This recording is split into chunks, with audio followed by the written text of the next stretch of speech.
আলাইকুম। সামিক জিন এটা এমন এক জিন জাতি যাদের নাম বারবার নিলে তারা আসর করে নেয় নাম নেওয়া ওই মানুষটিকে। ভুলবশত প্রিন্সা নামের এক মেয়ে ওই জিনের নাম নেয় এবং বসে চলে যায় এক সামিক জিনের। এখন এই মেয়েকে জিনের আসর থেকে বাঁচাতে ওই জিনের ইতিহাস খুঁজে তার গ্রামে গিয়ে পৌঁছায় তার পরিচিতরা। আর এটাই ছিল তাদের মস্ত বড় ভুল, কারণ ইন্দোনেশিয়ার এই অভিশপ্ত গ্রামে কেউ মারা গেলে তার কারিন জিন পরিণত হয় সামিকে।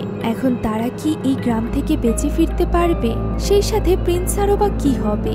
এই সব কিছু জানতে পারবো আজকের এই গল্পে, যা ইন্দোনেশিয়ায় ঘটা একটা সত্য ঘটনা থেকে নেওয়া হয়েছে। এই ব্যাপারে বিস্তারিত আমি ভিডিওর শেষে আলোচনা করব, তাই চলুন আর দেরি না করে এখনই শুরু করা যাক আজকের এই গল্পটি। গল্পের শুরুতে একটি কণ্ঠ আমাদের ইন্দোনেশিয়ান সংস্কৃতির ব্যাপারে জানায়। কণ্ঠটি আমাদেরকে বলে, অলৌকিক বস্তুতে বিশ্বাস করার মানে হলো মানুষের মনের ভয়কে জীবিত করে রাখা। অপ্রাকৃতিক অসাধারণ জিনিসে বিশ্বাসটাই ইন্দোনেশিয়ার সমাজ ব্যবস্থার একটি অংশ। এই বিশ্বাস গ্রামের দিকে বেশি এবং ক্রমেই এইসব বিশ্বাস গ্রামে আরো বেশি বাড়ছে। এরপর আমরা 2 বছর আগে ঘটা ইন্দোনেশিয়ার এক ভয়ানক ঘটনার একটি ডকুমেন্টারি বানানোর দৃশ্য দেখতে পাই। যে ঘটনাকে কেন্দ্র করে একজন প্রফেসর আমাদেরকে বলে যে মানুষের এটা জেনে রাখা উচিত যে পৃথিবীতে মানুষ ছাড়াও আরো অনেক কিছু আছে আমরা দেখতে পাই না অথবা বিশ্বাস করি না। এর মানে এই না যে ওইসব জিনিসের অস্তিত্ব নেই। এই পুরো ব্যাপারটাই মানুষের মনের ব্যাপার। এরপর আমরা রিসা নামক একজন ইন্ডিগোকে দেখতে পাই। তার কাছে বিশেষ শক্তি ছিল এই সকল অস্বাভাবিক জিনিসপত্র দেখার। এখানে তার ইন্টারভিউ নেওয়া হচ্ছিল। ক্যামেরা অন হতেই রিসা তার পরিচয় দিতে শুরু করে। সে একজন লেখক, একজন ব্যান্ড মেম্বার এবং একজন কন্টেন্ট ক্রিয়েটর, সেই সাথে একজন সরকারি চাকরিজীবীও। তার সব থেকে বিশেষ পরিচয় হলো সে ভূত দেখতে পারে। রিসা জানায় প্রথম সে এতে করে বেশ ভয় পেত, তবে ধীরে ধীরে তার ভয় কেটে ওঠে এবং সে ভূতদের সাথে যোগাযোগ করতে শুরু করে, তাদের কথা শুনতে শুরু করে। আর এরপর থেকেই সে তাদের নিয়ে লেখালেখি করে। তাদেরকে নিয়ে সে অনেক বই লিখেছে। অনেকেই তার কথা শুনে তাকে অদ্ভুত ভাবে, তবে তার জন্য এই অশরীরী জিনিসগুলো একেবারেই সত্যি। কেউ বিশ্বাস করুক বা না করুক তাতে তার কিছুই যায় আসে না। এ পর্যন্ত সে অনেক অশরীরীর সম্মুখীন হয়েছে, তবে তার মধ্য থেকে একজনের কথা সে এখনো পর্যন্ত ভুলতে পারেনি। আজও তার কথা ভাবলে তার ভয় লাগে। সে মূলত তার চ্যানেলের পডকাস্টে ওই আত্মাকে ভুলে ডেকে এনেছিল। সেটি তার জন্য বেশ ভয়ানক এক অভিজ্ঞতা ছিল। ইন্টারভিউয়ার ওই এন্টিটির নাম জিজ্ঞাসা করলে রিসা বলে ওঠে, এদের নাম নেওয়া উচিত না। কিছু কিছু খারাপ আত্মার নাম নেওয়া যায় না, এতে তাদের শক্তি বেড়ে যায় এবং তাদের নজরে আসে ওই ব্যক্তি যে কিনা তার নাম নিয়েছে। এরপর রিসা বলে যে তার পরিবারের অনেকেই এই ভূতপ্রেত আত্মা দেখতে পায়। এ কারণেই সে জার্নাল রিসা ইউটিউব চ্যানেলটি খুলেছে। এরপর আমরা রিসা এবং রিসার টিমকে একটি ভৌতিক জায়গায় যেতে দেখতে পাই। তারা আজ এখানে ভৌতিক এক অভিযান চালাবে। এই সব কিছু তারা তাদের চ্যানেলে প্রচার করবে। রিসা ক্যামেরার সামনে এসে প্রথমেই জানায় তারা কোথায় আছে, আর এরপর সে তার দর্শকদের তার টিমের সাথে পরিচয় করিয়ে দেয়। তার টিমে বেশ কয়েকজন সদস্য ছিল। এছাড়া আরো 2 জন এক্সপার্ট সেখানে উপস্থিত ছিল, যাদের নাম আনগা এবং জেফরি। এই 2 জন পুরো অভিযান চলাকালীন তাদের সুরক্ষার ব্যবস্থা করবে। এরপর এই অভিযানে 3 জন নতুন অংশগ্রহণকারীর সাথে পরিচয় করানো হয়, যারা ছিল আরদি, ফেলা এবং প্রিন্সি। এই 3 জন আসলে রিসার টিমের কেউ না, বরং তারা আজ এই অভিযানে রিসাদের দলে থাকবে। তারা একা একা একটা স্থানে দাঁড়িয়ে থাকবে এবং ভৌতিক অভিজ্ঞতা অর্জন করবে। এটা তাদের সাহসের পরীক্ষার মতো। এখন অভিযান শুরু হবে, তবে তারা আগে রিসার কথা মতো আনগার তত্ত্বাবধানে তারা দোয়া কালাম করে। আর এরপর শুরু হয়ে যায় 3 জন নতুন প্রতিযোগীর ইন্টারভিউ রিসার ইউটিউব চ্যানেলের জন্য। তাদেরকে প্রশ্ন করা হয় যে তারা এই টিমের সাথে আগে থেকে পরিচিত কিনা। তারা জানায় তারা এই প্রথমবার জার্নাল রিসার টিমে জয়েন করেছে। তখন তাদের প্রশ্ন করা হয় যে তারা কেন এই টিমে জয়েন করেছে। আরদি বলে সে রিসার অনেক বড় ভক্ত, তাই সে এখানে এসেছে।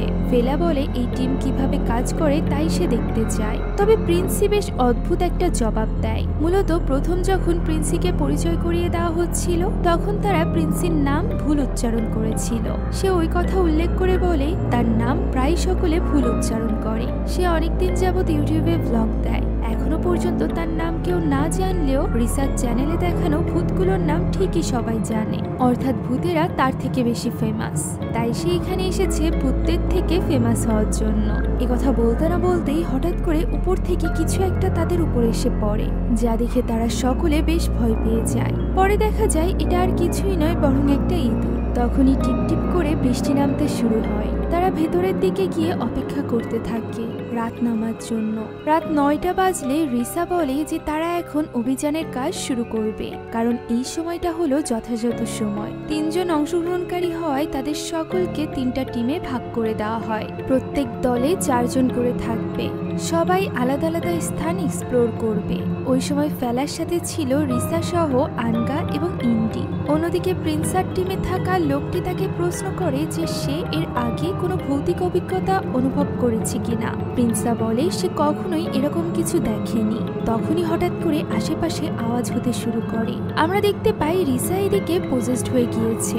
কোনো এক জিন তার মধ্যে প্রবেশ করেছিল। সে বেশ অদ্ভুত অঙ্গভঙ্গি করতে শুরু করে এবং অদ্ভুত কণ্ঠে চিৎকার করতে থাকে, যেন নিজের শরীর নাড়াতেই তার কষ্ট হচ্ছিল। তবে আঙ্গা এবং ইন্ডির সাহায্যে সে কোনো মতে নিজেকে সামলে নেয় এবং এখানে অনেকগুলো ভৌতিক এন্টিটি আছে বলে সকলকে জানায় তাদের এখানে বেশিক্ষণ থাকা উচিত হবে না, তবে তাদের ভিডিওটিও তো করতে হবে। তাই প্রত্যেক দলের বাকিরা প্রিন্সা, আরদি এবং ফেলাকে 3টি আলাদা জায়গায় রেখে নিজেরা নির্দিষ্ট স্থানে চলে আসে। প্রত্যেক এরিয়াতে অনেকগুলো ক্যামেরা আছে যা তাদেরকে সব দিক থেকে রেকর্ড করছিল। যাওয়ার আগে তারা সব ক্যামেরার লোকেশন তাদেরকে দেখিয়ে দেয়। সেই সাথে বলে তারা নিজেরাও ক্যামেরার সামনে দাঁড়িয়ে নিজেদের অভিজ্ঞতার কথা বলতে পারে। এছাড়া তারা যদি বেশি সমস্যায় পড়ে তাহলে জোরে জোরে তালি দিলেই হবে। টিমের বাকিরা এখানে পৌঁছে যাবে তাদেরকে সাহায্যের জন্য। টিমের সবাই চলে গেলে তারা একা একাই আশপাশটা ঘুরে দেখতে থাকে। প্রথমে তাদের তেমন একটা ভয় করে না, তারা নিজেদের মতো করে ঘুরে বেড়াচ্ছিল। অন্যদিকে মনিটরে তাদের উপর নজর রাখছিল পুরো টিম। তারা এখানে ফোন বের করে নিজেদেরকে রেকর্ড করতে শুরু করে। ওই সময় আমরা ফেলার পেছনে ভয়ঙ্কর কিছু একটা দেখতে পাই, তবে সে সেটা লক্ষ্য করে না। আপনি যদি অবসর সময়ে গেমিং করে থাকেন তাহলে মোস্টবেটে থাকা বিভিন্ন ধরনের মনোমুগ্ধকর গেম আপনাকে ব্যস্ত রাখবে, আর এই গেমিং এর মাধ্যমে আপনি আসল নগদ পুরস্কারও জিততে পারবেন। এখানে সবথেকে আকর্ষণীয় খেলা হলো প্লিঙ্কো। এই গেমে আপনাদের জন্য রয়েছে বিশেষ চমক।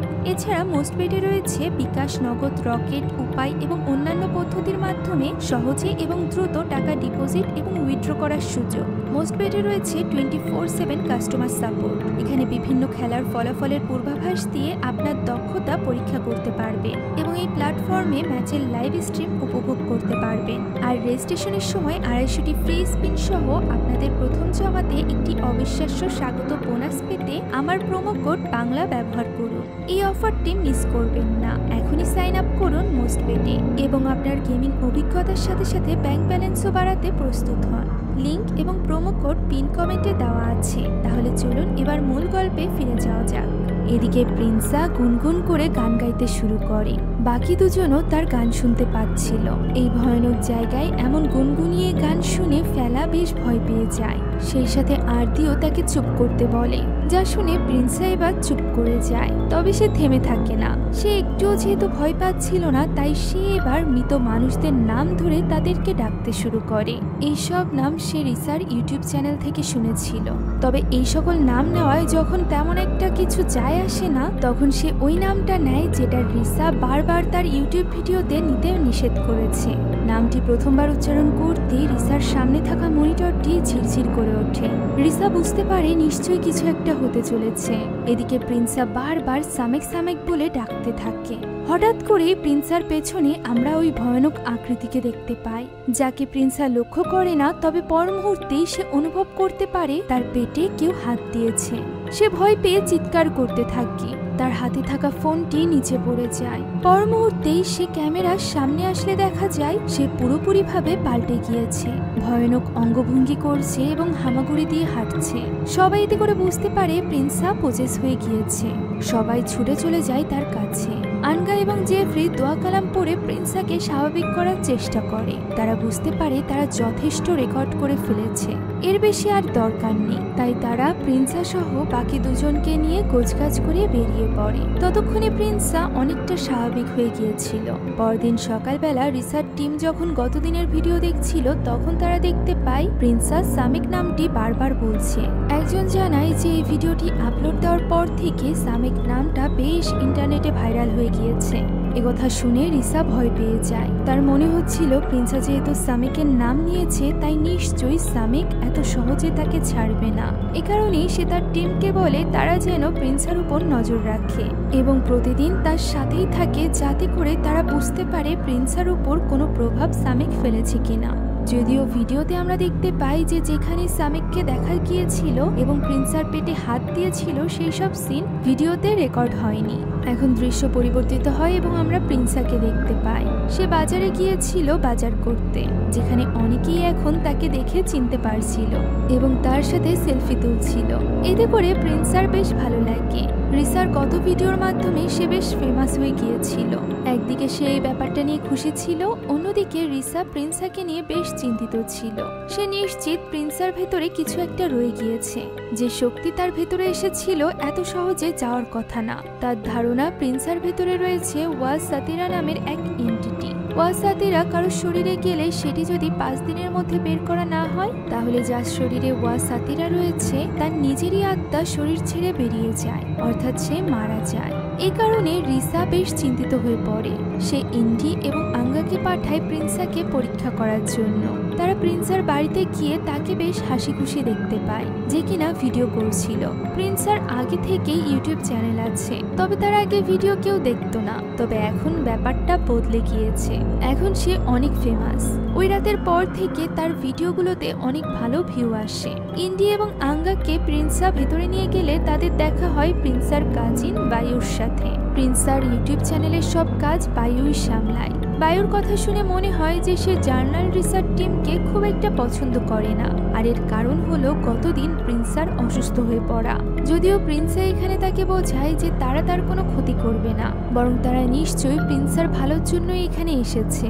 বায়ু এবার কিছুটা শান্ত হয় এবং নিজের পরিচয় দেয়। এরপর ইন্ডি প্রিন্সাকে জিজ্ঞাসা করে যে ওই রাতের পর থেকে তার সাথে অদ্ভুত কিছু হয়েছে কিনা। প্রিন্সা জানায় তার সাথে এমন কিছুই হয়নি, সবকিছু স্বাভাবিক আছে। তখন আনগা জানায় তাদের টিমের ধারণা যে ওই রাতে তার ভেতরে কিছু একটা প্রবেশ করেছে, তাই তারা এখানে এসেছে প্রিন্সার নিরাপত্তার জন্য ওই জিনিসটাকে তার ভেতর থেকে বের করতে, অর্থাৎ সাধারণ দোয়া কালাম করে তার রুকিয়া করতে।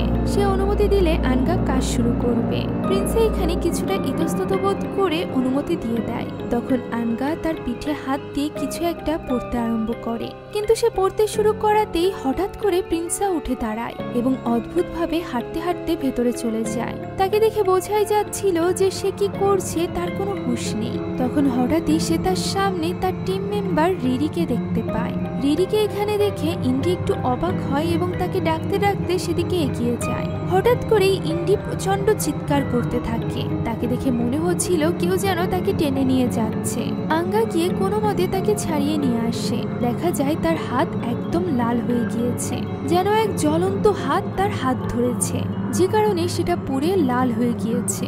এরপরেই ভেতরের একটি ঘরের দরজা একা একা খুলে যায়। সেখানে চুপচাপ প্রিন্সাকে বসে থাকতে দেখা যায়। বায়ু উঠে গিয়ে প্রিন্সাকে ডাকতে থাকে, তবে প্রিন্সা কোনো সাড়া দেয় না। এই ঘটনার পর রিসার্চ টিম প্রিন্সার বাড়িতে ভিডিও ধারণের অনুমতি পেয়ে যায়, যেখানে ইন্ডি তার অভিজ্ঞতার ব্যাপারে বলে। সেও মোটামুটি শিওর ছিল যে এটা একটা ওয়াজ সাতিরা, কেননা ওয়াজ সাতিরা জিন যে কোনো আপন মানুষের রূপ নিয়ে মানুষের সামনে আসে, যেমনটি তার সামনে রিরির রূপ নিয়ে এসেছিল।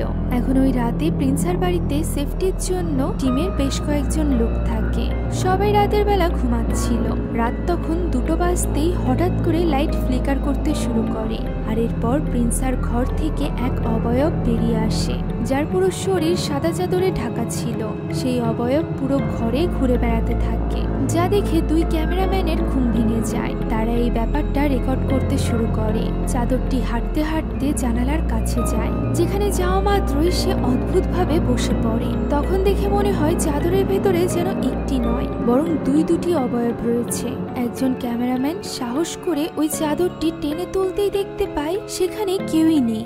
তারা তখন প্রিন্সার ঘরের দিকে ক্যামেরা ঘোরায়, যেখানে কেউই ছিল না।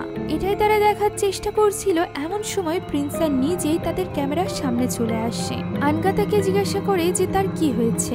প্রিন্সার একথার কোনো জবাব দেয় না, বরং সে নিজের ঘরে গিয়ে দরজা আটকে দেয়। পরদিন দেখা যায় প্রিন্সার গত রাতের কথা কিছুই মনে নেই, বরং সে তো নিশ্চিতভাবে একজন ফেমাস ইউটিউবার হিসাবে অন্য একজন ইউটিউবারের পডকাস্টে অংশগ্রহণের আমন্ত্রণ পেয়েছে। তাই তো প্রিন্সা খুবই খুশি ছিল।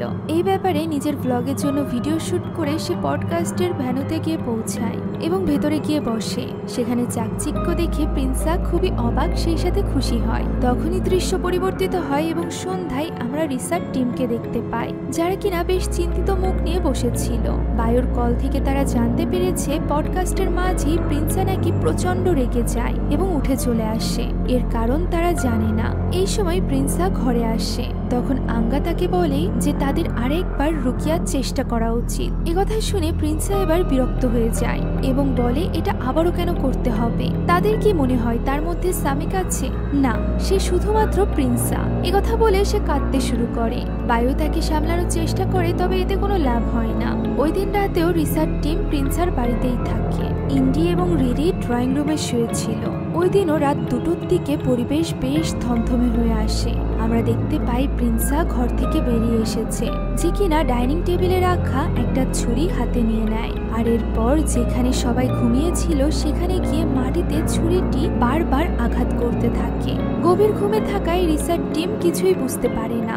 সকালে তারা ঘুম থেকে উঠে দেখতে পায় বাড়িতে কোথাও প্রিন্সা নেই। তারা অনেকক্ষণ যাবৎ প্রিন্সাকে খোঁজে, কিন্তু খুঁজে পায় না। আর এরপর তারা ভিডিও ক্যামেরাতে গত রাতের প্রিন্সার পোজেস হওয়ার দৃশ্য দেখতে পায়, যেখানে প্রিন্সার এই ভয়ানক রূপ দেখে তারা আরো বেশি চিন্তিত হয়ে পড়ে। আজ প্রিন্সার একটি ফটোশুটের কথা ছিল। সেই ফটোশুট স্টুডিও থেকে ফোন আসায় বায়ু তাদেরকে বলতে যায় যে আজ তারা আসতে পারবে না। তখন লোকটি তাকে জানায় যে তারা এখনো আসেনি, এ কারণে সে কল দেয়নি, বরং কল করেছে প্রিন্সাকে নিয়ে একটা সমস্যায় পড়ার কারণে। যা শুনে পুরো টিম সহ বায়ু সেখানে গিয়ে পৌঁছায়। তারা সেখানে পৌঁছে স্টুডিওতে প্রিন্সার পোশাক দেখতে পায়। তখনই সোফার পেছনে কিছু একটা দেখে ইন্ডি এবং রিরি তাদের কাউকে সেদিকে যেতে নিষেধ করে। দেখা যায় সেখানে প্রিন্সা উলঙ্গ হয়ে পড়ে আছে।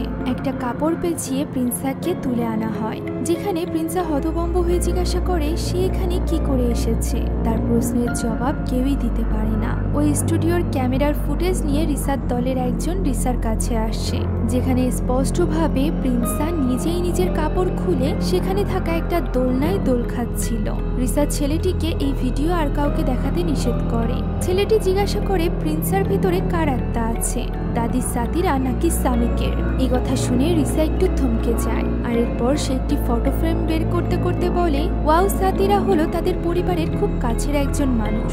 তার দাদির সব থেকে ভালো বান্ধবী ছিল সে। তবে সে শেষ বেলায় এসে অদ্ভুত আচরণ করতে শুরু করে, ধর্মকর্ম থেকে দূর হয়ে যায়। তার দাদি একবার তাকে জায়নামাজ এবং খিমার দেওয়ার চেষ্টা করেছিল, তবে সে সেটা নিতে মানা করে দেয়। আর এর পরপরই খুবই অদ্ভুতভাবে তার মৃত্যু ঘটে এবং তার মৃত্যুর পরদিন থেকেই কোনো এক শক্তি অদ্ভুতভাবে রিসার দাদি সহ তার পুরো পরিবারকে বিরক্ত করতে শুরু করে। তার বাবা এবং চাচারা বুঝতে পারে এই ক্ষেত্রে ওয়াজ সাতিরা কোনোভাবে জড়িত।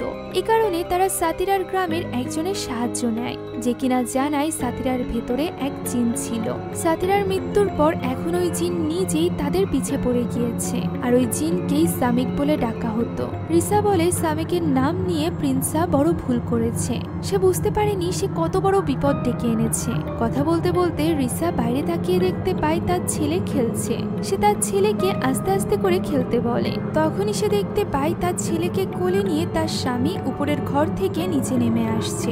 এবার বাইরে তাকিয়ে সে দেখতে পায় সেখানে কেউই নেই। ফলে রিসা বুঝতে পারে এখানে অশুভ কিছুর উপস্থিতি রয়েছে। তাই সে তার সহকারীকে বলে যে এইসব বিষয়ে এখন সে আর কিছুই বলবে না। রাতের বেলা রিসার স্বামী তাদের বাড়ির ভিডিও করছিল। রিসা এর কারণ জিজ্ঞাসা করলে তার স্বামী বলে তাদের ভিডিও রেকর্ডিং টিম এই অনুরোধ করেছে, যেহেতু আজ তাদের বাড়িতে একটা অস্বাভাবিক ঘটনা ঘটেছে, তাই তারা সবকিছু রেকর্ড করে সেদিকে নজর রাখতে চায়। ওই সময় রিসার একমাত্র ছেলে ঘরের কোনায় বসে খেলছিল। হঠাৎই রিসার হাত ভীষণভাবে চুলকাতে আরম্ভ করে। তার স্বামী তাকে আটকানোর চেষ্টা করলে খুললে তখনই তারা দেখতে পায় তাদের ছেলে ওই ঘরে নেই, যা দেখে তারা ভীষণ ভয় পেয়ে যায় এবং বাচ্চার ঘরে থাকা ক্যামেরাটি ওপেন করে, যেখানে তারা দেখতে পায় আরিতো বিছানায় ঘুমিয়ে আছে, যা দেখে তারা ছুটে চলে যায় ওই ঘরে। তখনই আমরা ক্যামেরার দৃশ্য দেখতে পাই যেখানে আরিবাদেও ওই শক্তি ছিল, অর্থাৎ সামিক। তবে রিসারা তাকে দেখতে পায় না। সেখানে গিয়ে তারা দেখতে পায় তাদের ছেলের গায়ে প্রচন্ড জ্বর, তাই তো ওই রাতেই তাকে হসপিটালে ভর্তি করতে হয়। সেখানে হসপিটালে রিসার পুরো টিম চলে আসে। তাদেরকে দেখে রিসা কাঁদতে কাঁদতে বলে তাদের তার বাবার কাছে যেতে হবে। আঙ্গা বলে এই সব কিছু তারা নিজেরাই সামলে নিবে, রিসা যেন শুধুমাত্র নিজের ছেলের দেখাশোনা করে। এবার বাকিরা চলে যায় রিসার বাবার কাছে। আঙ্গা রিসার বাবাকে জানায় যে সে ইউটিউবের একটি ভিডিওতে ওয়া সাতিরার নাম নিয়েছে। এ কথা শুনে রিসার বাবা রেগে যায় এবং বলে এতটা বোকামি তারা কিভাবে করলো। তারা সবাই এর ফলাফল খুব ভালো করেই জানে। এখন পরদিন সকালে আমরা প্রিন্সার বাড়ির দৃশ্য দেখতে পাই, যেখানে বায়ু প্রিন্সাকে জায়নামাজ এবং খিমার দেয় এবং তাকে নামাজ পড়তে বলে। ওই রাতের পর থেকে প্রিন্সা নামাজ পড়া ছেড়ে দিয়েছিল। এমনকি এখানেও প্রিন্সা জায়নামাজ ঠেলে বায়ুর দিকে এগিয়ে দেয় এবং বলে সে নামাজ পড়বে না। বায়ু যখন তাকে জোর করতে থাকে তখন সে হিসিয়ে বলে ওঠে সে নামাজ পড়তে চায় না। বায়ু চাইলে নামাজ পড়তে পারে এবং একা একাই জান্নাতে যেতে পারে, তবে সে তার ধান খেতেই খুশি আছে। একথা বলে প্রিন্সা খুব ভয়ানকভাবে হাসতে থাকে। এই সময় তার চোখগুলো সাদা হয়ে যায়। এই ঘটনায় তারা সকলে নিশ্চিত হয়ে যায় যে প্রিন্সার মধ্যে সত্যিই ওয়া সাতিরার ভেতরকার জিন অর্থাৎ সামিক আছে। এ কারণে ওই রাতে ইন্ডিকে বলা হয় প্রিন্সার সাথে ঘুমানোর জন্য, যাতে করে সে প্রিন্সার উপর নজর রাখতে পারে। প্রিন্সা ইন্ডিকে জিজ্ঞাসা করে এমন ভৌতিক অভিজ্ঞতার ভেতর দিয়ে অনবরত যেতে তার ভয় লাগে না। ইন্ডি জানায় তার ভয় লাগে, তবে যেহেতু তারা অনেকেই আছে তাই তারা সবাই একে অপরের পাশে থাকে। প্রিন্সা তখন অদ্ভুতভাবে বলে ওঠে সে সব সময় একা। এরপর সে ইন্ডিকে আবারও জিজ্ঞাসা করে তার কোনো বেস্ট ফ্রেন্ড আছে কিনা। ইন্ডি বলে নিক্কো তার বেস্ট ফ্রেন্ড, এছাড়া রিসা জার্নালের সবাই তার ভালো বন্ধু। প্রিন্সা বলতে থাকে তার এক সময় বেস্ট ফ্রেন্ড ছিল, তারা দুজন দুজনকে খুব পছন্দ করত। তাদের মধ্যে একজন নিজেকে শেষ করে দেয়, সে কখনোই নামাজ পড়তো না। এই কথা বলে প্রিন্সা ভীষণ হাসতে থাকে, তার চোখগুলো আবারও সাদা হয়ে যায়। ইন্ডি বুঝতে পারে ওই জিন আবারও তাকে আসর করেছে। জিনে আসর করা প্রিন্সা খুবই ভয়ানকভাবে হাসতে হাসতে ইন্ডির দিকে এগিয়ে যাচ্ছিল। এই সময় ঘরের আলো নিভে যায়। ইন্ডি হাতড়ে হাতড়ে টর্চ লাইট জ্বালায় এবং কাঁদতে কাঁদতে প্রিন্সাকে খুঁজতে থাকে।